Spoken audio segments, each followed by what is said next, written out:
तैसे बात दोबारा करबे यार,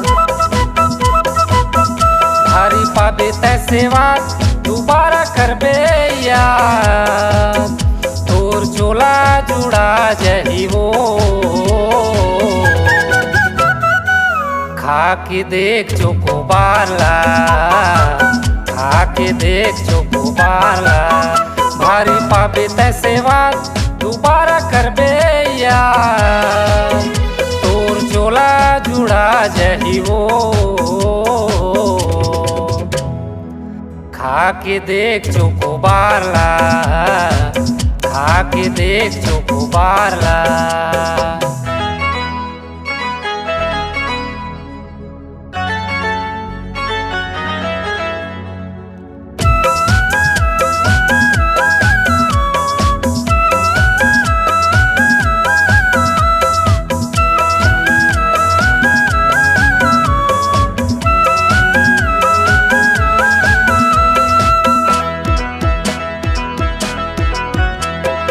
गर्मी के पारा गोरी चढ़ गे है भारी, धीरे से चुहक ले वो मजा पाबे रानी, धीरे से चुहक ले वो मजा पाबे रानी। गर्मी के पारा गोरी चढ़ गे है भारी, धीरे से चुहक ले वो मजा पाबे रानी, धीरे से चुहक ले वो मजा पाबे रानी। नहीं होए हवे शाम 10 रुपया है दाम, नहीं होए हवे शाम 10 रुपया है दाम, पसीना सुखा जही वो खा के देख चोकोबारला, खा के देख चोकोबारला।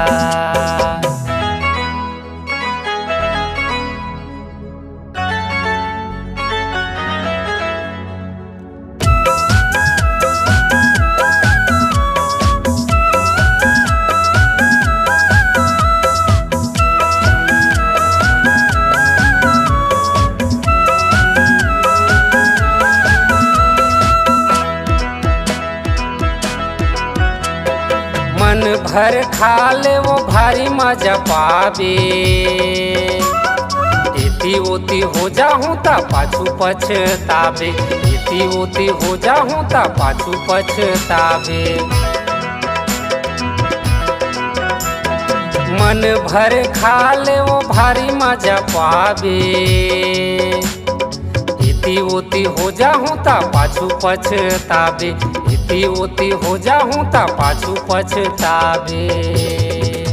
चाहे खाले सुबह शाम नहीं आवे वो जोखम,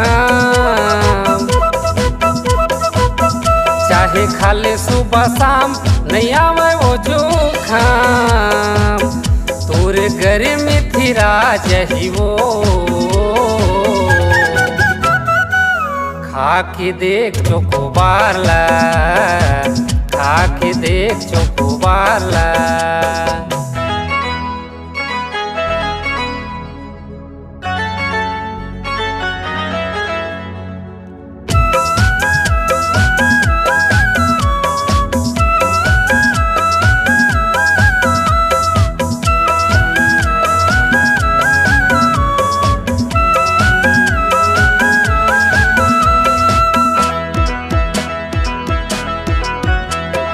मैं चोकोबार वाला चखवे मारे ही था,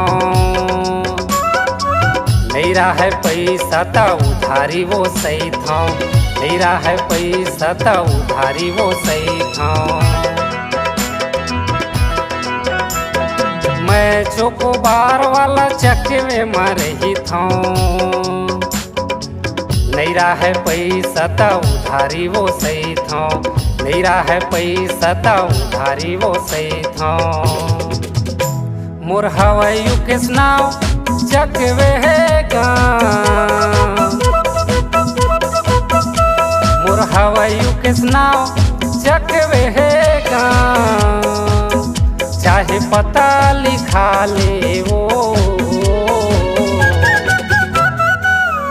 खा के देख चोकोबारला, खा के देख चोकोबारला। भारी पाबे तैसे बात दोबारा करबे यार, तोर चोला जुड़ा जही वो। खा के देख चोकोबारला, खा के देख चोकोबारला, खा के देख चोकोबारला, खा के देख चोकोबारला, खा के देख चोकोबारला, खा के देख चोकोबारला।